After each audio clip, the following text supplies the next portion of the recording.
This sick puma was rescued from a zoo and is now a spoiled house cat.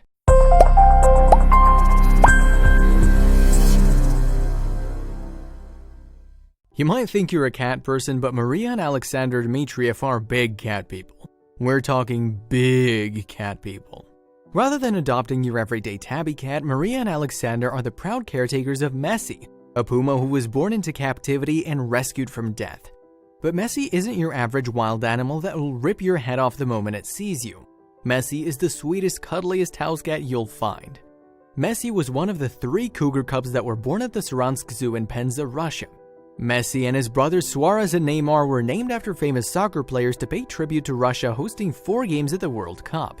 Unfortunately, Messi began having health problems when he was 3 months old. The Saransk Zoo did their best to take care of him, but they were okay with someone taking Messi off their hands.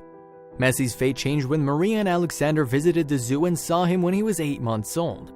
According to Maria, Alexander always dreamed of owning a big house cat, and finally their dreams might come true.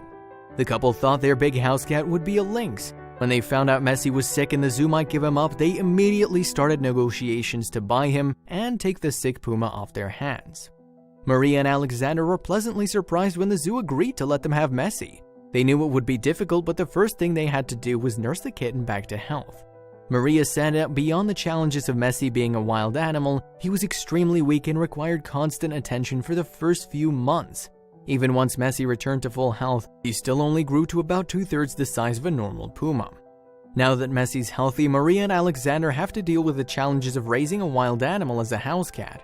The couple tried a wild animal trainer to help them teach Messi commands, but no one agreed to work with them. The couple also lives in a 1-bedroom apartment. Still, they've done their best to accommodate Messi. They turned their hallway into Messi's den and featuring stairs to climb and a real tree to scratch.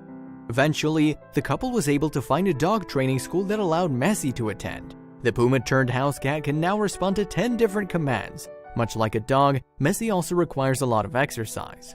While in captivity, Messi hadn't been active at all. The couple had a special harness and coat made for Messi so they could take him on walks. Now, they can walk Messi twice a day for an hour each time. While Maria and Alexander insist that Messi is gentle and has the same temperament as a regular house cat, there have been some animal activists that disagree. Many of them have voiced their belief that Messi should be living in the wild, but the couple disagree since Messi has never had to survive alongside other animals. Other activists note that even though Messi is gentle, he still has animal instincts that could be dangerous. For now, Messi will remain with Maria and Alexander as the most spoiled house cat in Russia. Some of the animal rights activists who aren't a fan of Messi have questioned how Maria and Alexander can legally own him. Some countries have stricter laws against owning what are considered to be wild animals, but Russia's laws are quite limited. The only laws Russia has in place regarding wild animals are if you kill or injure one, so technically, the couple aren't breaking any laws. Mike Tyson's tiger wasn't breaking any laws either though. As the controversy around Messi continues to grow, so does his fan base. When Maria and Alexander brought Messi home, they created an Instagram and YouTube account for the puma. As of May 2019, Messi's Instagram account has 944,000 followers and his YouTube channel boasts 345,000 subscribers. If you head over to his YouTube, you can see videos of Messi and Alexander working out together, and even a video about how to properly give a puma a bath. Even though Messi is more than 2 years old, he still has some serious health issues that have followed him through his childhood. In particular, Messi has had to deal with muscular atrophy and rickets that likely stem from when he was neglected as a cub. Messi also has to take specific minerals and vitamin supplements to keep his bones healthy. Still, he walks with a limp and has to visit the vet constantly. Even though Messi was originally named after an Argentinian soccer star, well, Lionel Messi, both Maria and Alexander couldn't care less about soccer. In an interview with Reuters, Alexander said the couple aren't soccer fans, but that has since changed. He said now that they have Messi, the couple will watch soccer together and cheer for the Argentina team simply because of our Messi. The global sport just gained 2 more fans thanks to this special puma. Pet owners spend an average of $1,285 on their pets per year. Americans alone spend $70 billion on pets each year. Taking care of Messi also comes with a high price tag. He's fed twice a day and his diet consists of raw turkey, beef, and chicken. The couple says that it costs about 20 to 40,000 rubles every month to feed him. That equals about $300 to $600 just for food, and that doesn't even include any of the pricey vet bills. Marie and Alexander have gone to great lengths to make sure Messi feels at home in their apartment. His favorite toys to play with are empty bottles and balls, and he frequently plays with a miniature soccer ball that was a gift from a Brazilian journalist. Along with his specially crafted climbing nook, Messi has a mirrored wall so he can keep himself entertained. Or he can just sit beside the mirrored wall looking pensive while Reflection from Mulan plays in the background. It might sound crazy, but those dog training classes that Maria and Alexander enrolled Messi in have actually worked. He knows 10 commands and the list keeps growing. Messi's also perfectly fine walking in a harness, and the couple says he rarely pulls. Not only is his training working, but Messi is a good friend to the other dogs in the class. All the neighborhood dogs have taken a liking to Messi and have no problems letting him learn with them. Not only is Messi on the way to being a well-trained puma in public, but Maria and Alexander have even managed to house train him. Messi does most of his business outside when they go on walks and short day trips. When the option for a walk isn't there, Messi's been trained to relieve himself in the bathtub. It's the same bathtub that Messi has been trained to calmly sit in when Maria and Alexander give him a bath. When Maria and Alexander brought Messi home, he was calm and wasn't super affectionate. Over the years though, Messi has slowly become more affectionate towards his human family and become more and more like a typical house cat. Messi loves to be stroked and especially loves getting scratched behind the ears. He has his own cat bed, but will often lay with Alexander in the couple's bed. Messi even learned not to have his claws out when jumping onto the bed. Maria and Alexander admit that having a large cat like Messi as a pet has put some limitations on their life. Right now, the only options for holidays are those within driving distance. That doesn't mean they can't find a hotel that will allow Messi to stay though. Alexander, who works at a printing house in town, also admits that he can no longer join his friends for a drink after work since he has to walk Messi. Those problems won't sound unfamiliar for anyone with a dog or kids though. While Messi's gentle and has never attacked a human, Maria and Alexander have found that there are some animals he just doesn't like. Messi's usually timid of any animals that are larger than him and make strange sounds. Maria and Alexander found that out the hard way when they took Messi to visit a farm with cows. Luckily, Messi won't actually harm the animals, he'll just stay on guard until they're gone. The other animals that Messi doesn't get along with is Maria and Alexander's other cat. The couple already had 6-year-old Sphynx cat named Kira before they got Messi. They introduced the two cats to each other, but when Messi tried to play with Kira, she hissed and tried to climb. Since Kira isn't the biggest fan of Messi, Maria and Alexander have made sure to keep the pair separated while in the apartment. One of the things Maria and Alexander love about Messi is he's as down-to-earth as they come. Maria said she thanks God he doesn't realize he's a star because stars usually have demands.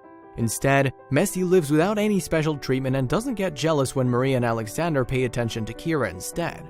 Owning a puma is already pretty demanding, so Maria's happy he doesn't ask for royal shrimps for breakfast.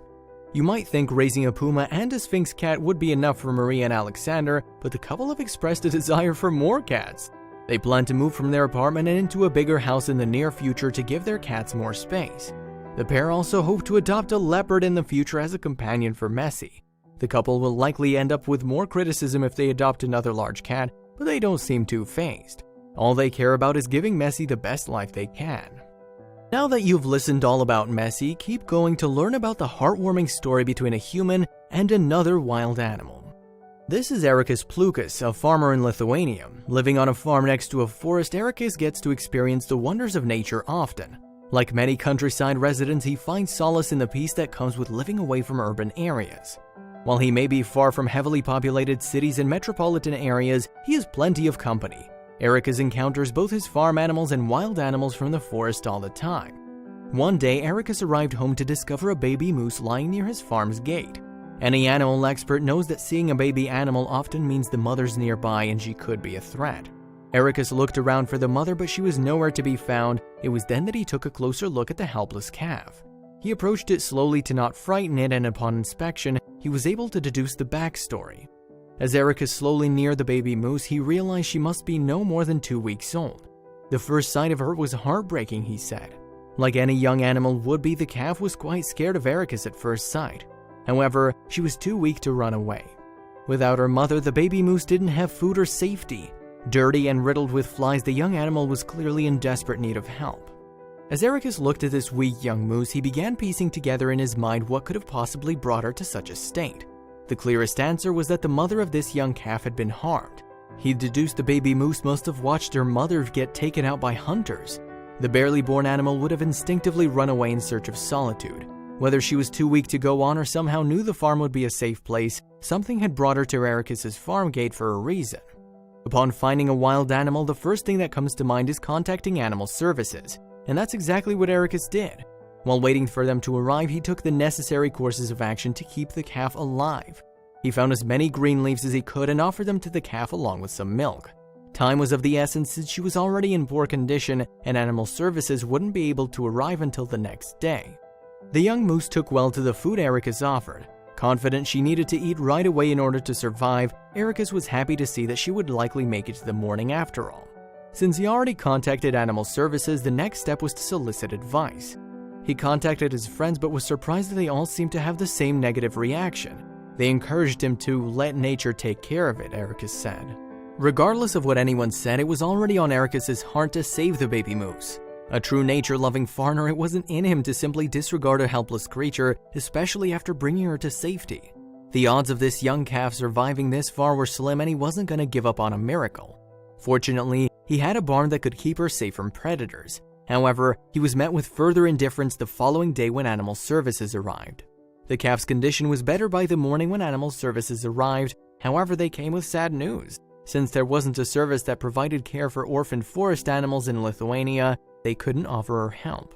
Instead, they suggested that Ericus call local hunters and inquire if they could take the female moose off his hands. It became clear that the only way to keep her out of harm's way would be to raise her himself. Upon asking his friends for advice, many of them stressed their concern it may be illegal for Ericus to take the wild moose as his own. He brought this up with animal services and to his surprise, they assured him it would be okay for him to keep her. However, they also warned him that he would be completely responsible for her from then on. Even knowing he wouldn't receive any help from any others, Ericus agreed to take care of the calf. It was as though the young moose knew that Ericus was unlike any other humans, or at least sensed his willingness to help her. She was petrified of anything except for him. Physical healing was one thing, however, there was an emotional component that Ericus would have to work with too. Since she'd already been scared from an extremely young age, he would need to put in some effort to build her confidence again. Ericus named the calf Emma and committed to being there for her as long as she needed. This wasn't an easy task while she was young. She needed to be fed frequently and craved Ericus's presence constantly. As soon as he'd walk into the house, she would cry, so he began to sleep in the barn just to help Emma feel safe. All of his efforts were not lost on the young moose. She grew to trust Ericus above anything else. Ericus continued to meet every need of Emma's, and so she began to trust him and his farm. At last, the baby moose could feel comfortable and safe in her new home. However, Ericus knew that she couldn't live on a farm forever. He wanted her to have a normal life and knew that meant gradually supporting her reintroduction into the wild. Emma was scared of everything outside her safe bubble, so getting her back on her own would be a challenge. With Ericus's love and support, Emma began growing larger. Ericus knew it was time to start taking her out of her comfort zone, and he did this by taking her on walks through the forest. He hoped that being in nature would help develop her natural instincts, and despite her traumatic experiences, Emma followed Ericus wherever he went. She was hesitant to go back into the forest at first, however, she trusted the man who raised her. Without a mother to teach her the ways of the wild, Emma was ill-equipped to take care of herself. Fortunately, Ericus knew a fair amount about nature and the forest. As she was nearly grown, it was imperative to teach Emma all he could before releasing her back into the wild. So, Ericus walked her to safe areas that had food. He did his best to communicate to her where she could and couldn't go so that one day she could do it on her own. Gradually, Emma became more and more comfortable with nature. In addition to going for walks, she and Ericus began swimming together in nearby lakes. Sunshine or snow, the pair could be seen spending time outdoors all the time. As she began to adapt to different outdoor settings, Emma grew increasingly confident and more trusting. When it came to humans, however, the only one she was okay with was Ericus. He said, "To me, she's gentle and loving." Emma had grown so accustomed to Ericus that she even began watching her strength when she was around him. It was because of him that she was able to grow big and strong, but that also made her a danger. Ericus was no match to Emma now that she had all her strength and weighed hundreds of pounds. However, that was never a problem. She was always careful not to hurt the man who'd cared for her. Emma's gentleness towards Ericus was something he couldn't keep to himself. She was proof that moose were emotional creatures capable of caring for not only their own kind, but for a human.